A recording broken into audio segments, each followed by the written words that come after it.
Hi, I'm Mr. Casey, and today we're going to be studying in Unit 8 a story called Old Music Finds New Voices. We'll be talking about how we experience and talk about art. Let's get started. So, at the end of today's lesson, we will understand how different people experience and talk about art. We will practice building and using complete sentences as a language tool for reading, writing, speaking. We will see the difference between fact and opinion in news writing, and then we will read to understand fact versus opinion, cause and effect, and the main ideas. First, let's look at what we talked about last week. Last week we studied figurative language. So here's a passage that you can see on the page here called The Cure. Okay, and there are several underlined words or phrases. So pause the video for 1 minute and read The Cure, and then see if you can figure out the meaning of these underlined words, these figurative pieces of figurative language in context. So take 1 minute and do that now.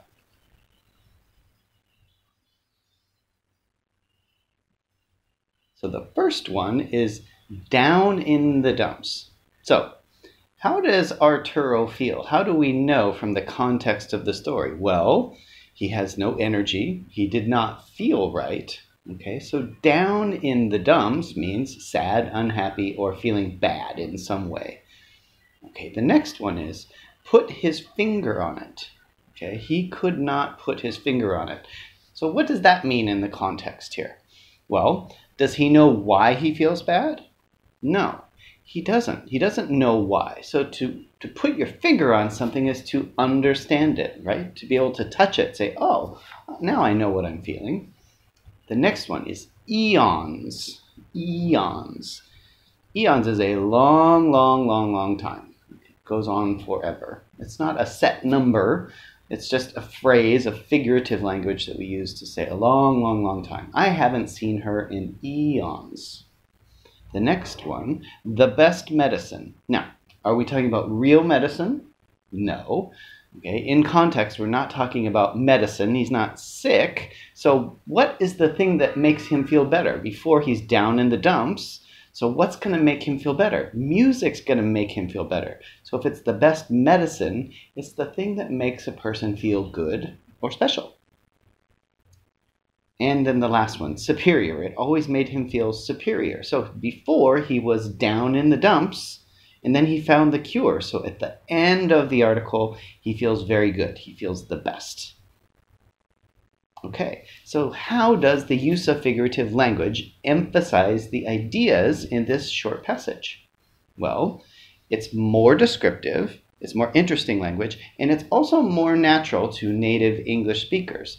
Native speakers, like me, use figurative language all the time. So much of the grammar that you learn in school, in your book, is not how we actually speak when you're speaking to someone who is a native speaker like me. So that's why it's important to understand figurative language. Okay, today we're going to be reading the story Old Music Finds New Voices on page 480. Okay, so the first question is, what could this newspaper article be about? And what is the viewpoint of the author? And what is their purpose for writing it? We'll talk more why this is important later. So what do you think? Just looking at the picture and reading the title, what do you think this is about? We see a young person here playing music. Okay, so it could be that this is about using art to help pass culture and tradition from old to young. Maybe. We'll find out when we read the story. What is the evidence for this answer? Well, we do have some context clues. We have an illustration. We have a title, Old and New. We see that there's a young person here, okay? We know it's a newspaper article. So all of these are clues that help us understand what the story is about, what's the viewpoint of the author, and what's their purpose. Okay, before we get to the story, let's talk about art first. How do we talk about art? And at the top here it says, use appropriate language. Okay, so how do we talk about art in the right way? Or is there a right way to talk about art? So So what I want you to do is pause and look at what each person is saying, okay? And how do they all describe the painting differently? So take 2 minutes and pause the video and think about how the woman in blue, the woman in purple, and the woman in brown, how they describe this painting. Ready? Let's start with the woman in blue. Okay, what does she say? To my left, you'll see the portrait Woman with a Flower by Paul Gauguin. He painted it in 1891 when he was living in Tahiti. So she's using facts to describe the history of the painting. She talks about the name of the painting, the artist, the date, and where he painted it. Okay, so that's one way to talk about art. How about the woman in purple? Look at this painting. It's called Woman with a Flower because she's holding a flower in her hand. So she's using objects to connect the title and the painting together. And then the third woman in brown, she describes it in a different way. Wow, look at this painting by Paul Gauguin. I love the colors. So she's describing emotion, how it makes her feel, and colors. Now, are any of them right or wrong? No, they're not right or wrong. Do we see and experience art in the same way? No, that's what makes art art. Some of us like it, some of us don't. If there is music that your friend likes, maybe you like it too. Maybe you don't. We all look at art in different ways, and we experience it, and we talk about it in different ways. And you can see 3 examples here on the page. Next, using complete sentences. We talked about this last time as well. This is very important. Remember that a complete sentence has a subject and a predicate, okay? It's important to use those complete sentences when we are speaking and also when we are writing. So one example, the artist, this is the subject, paints brightly tinted images on canvas. This is the predicate. What does the artist do? They paint brightly tinted images on canvas. Okay, so here's a couple more examples. A statement is a sentence that tells something. In a statement, the subject usually comes before the predicate. Here's an example. The name of this celebrated artist is the subject, is Paul Gauguin. He's the predicate. And then here's another example. A simple sentence is a sentence with one subject and one predicate. Many of Gauguin's paintings tell stirring stories of island culture. Here's your subject, and here's your predicate here. Okay. So here's a writing task for you. I want you to write 3 complete sentences in your notebook to describe Gauguin's Woman with a Flower. Okay. How would you describe the painting in your own words? Okay. What is your opinion? And then make sure you have the subject and the predicate of your descriptive sentences. So just pause the video for 2 minutes and write 3 sentences to describe this painting for yourself.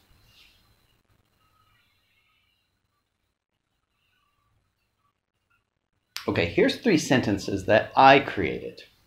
You could tell me what you think. Here's the first one. I think Gauguin's painting beautifully shows what island culture is like. This is one opinion and one way to talk about this piece of art. Okay. Now, what is the subject? Gauguin's painting. Okay.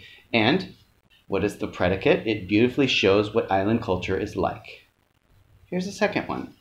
The horribly ugly frame is very distracting to this piece of art. Okay. Subject, the horribly ugly frame. Predicate, it's very distracting to this piece of art. Okay, this is the frame, the outside of the painting. I think it's really ugly. Okay, but that's my opinion. Here's the third one. The woman in the photo looks very sad, and I wonder what Gauguin is trying to say about her. Okay, the subject, the woman in the photo, okay, and the predicate, she looks very sad. Okay, that's what she's doing. So this is one way to talk about art. Now, when we read, it's very important to look for text features, titles, paragraphs, and illustrations to help us understand the meaning, context, and viewpoint of the writing. Again, we talked about this in the last lesson. Here's an example that we used last time. We read this short narrative about origami, okay? What is this Narrative about, clearly, it's about origami.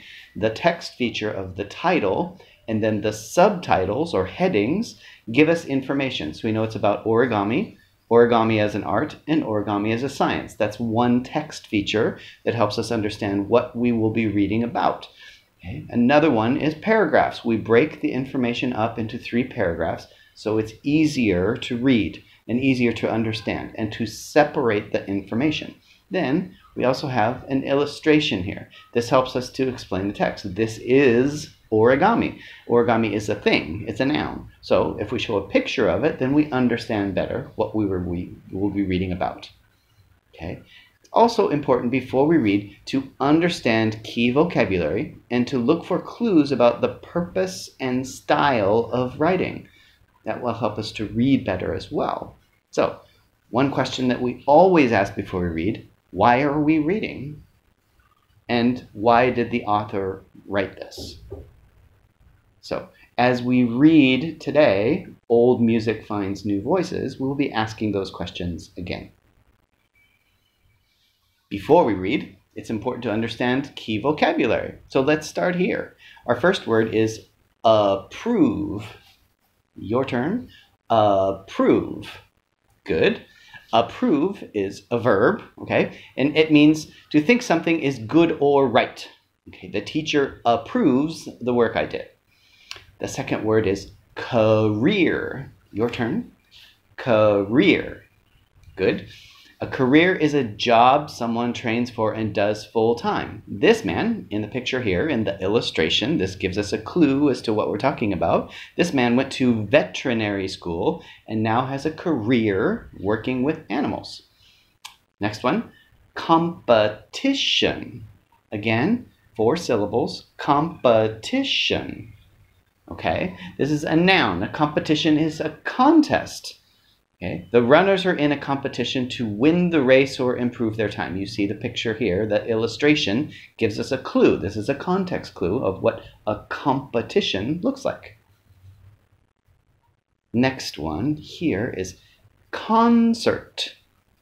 Concert. So this is a noun. You can see from the picture, a concert is an event where people play music for an audience. Okay. Now, what do they play? They play an instrument. Your turn. Instrument. Good. Instrument is a noun. It's a thing. Okay. An instrument is something you play to make music. An example here, this is a violin. Okay. Guitars and violins are both stringed instruments. Next one is preserve. Preserve. This is verb. Okay. And to preserve means to save. The grandmother preserves a special tradition by sharing it with her granddaughter. Okay, 2 more. Roots. Roots. This is a noun. Okay, roots are a family, tradition, and culture where we come from. Roots in another context can mean a tree. What keeps a tree standing up? Its roots. What keeps us standing up is our family traditions and culture. Next one is support. One more time, support. Good. This is a verb. Support means to help. Okay, and you can see in the picture, people support friends and family when they encourage or comfort each other. Okay, so these are key words that will be in our story today.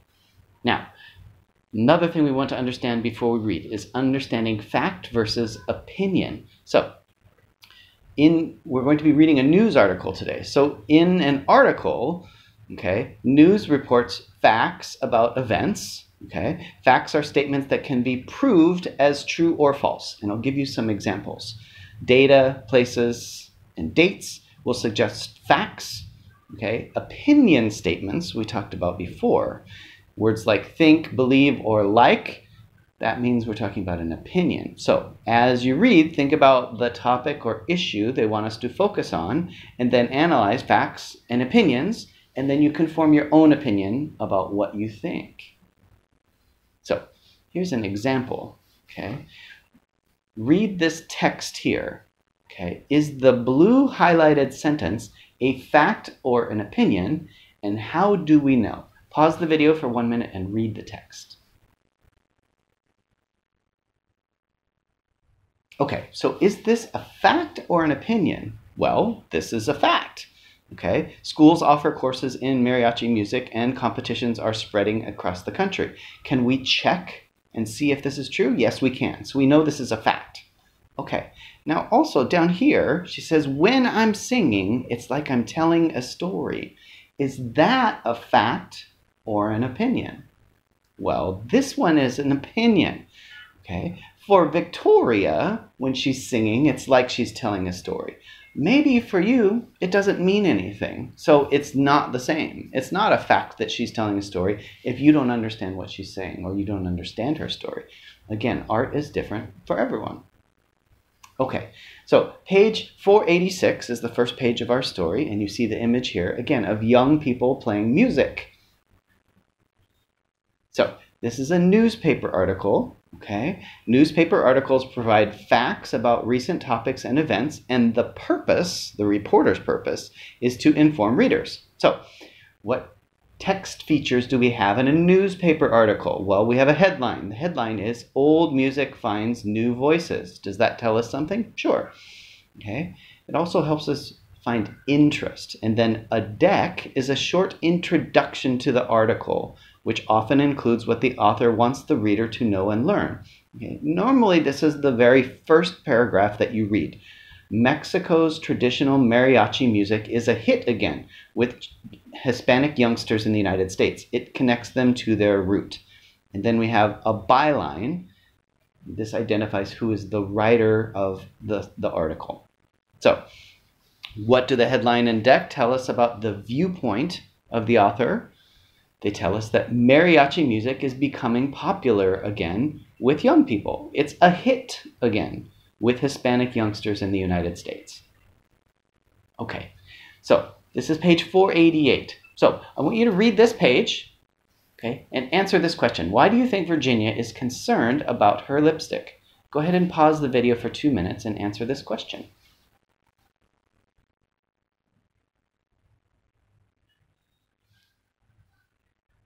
Here we go. Victoria wants to represent her culture and she wants to make her mother proud. This is a very important moment for her. So that's why she's so concerned about her lipstick. The evidence is here. Okay, page 489. We have 2 questions here. Okay. What evidence shows that mariachi is becoming more popular? Again, evidence can be dates, it can be facts, it can be data. Okay, give 2 details from the text. And then, what does Victoria Acosta like about mariachi? So, pause the video for 3 minutes, read this part of the text, and answer the 2 questions.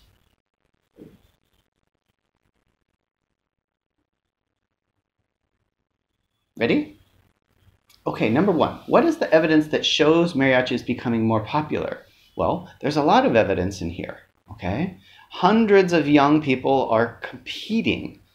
Okay, it's hip with the youngsters. Teens are thinking about mariachi careers, and schools are offering courses in mariachi music. So there's lots of evidence on this page that tells us why mariachi is becoming more important in the U.S. Okay, and Victoria Costa, she likes telling stories with her music. This is right here. Victoria Costa says, I like to tell stories, and this is why mariachi is important to her. Okay, page 490. So there's 2 questions we have here. 1, what is Victoria's father's opinion about mariachi music? What does he think? Okay, and question 2, how is mariachi music helping to preserve Mexican-American culture? What is your opinion after you read this page? Take 3 minutes, read this page, and answer the 2 questions.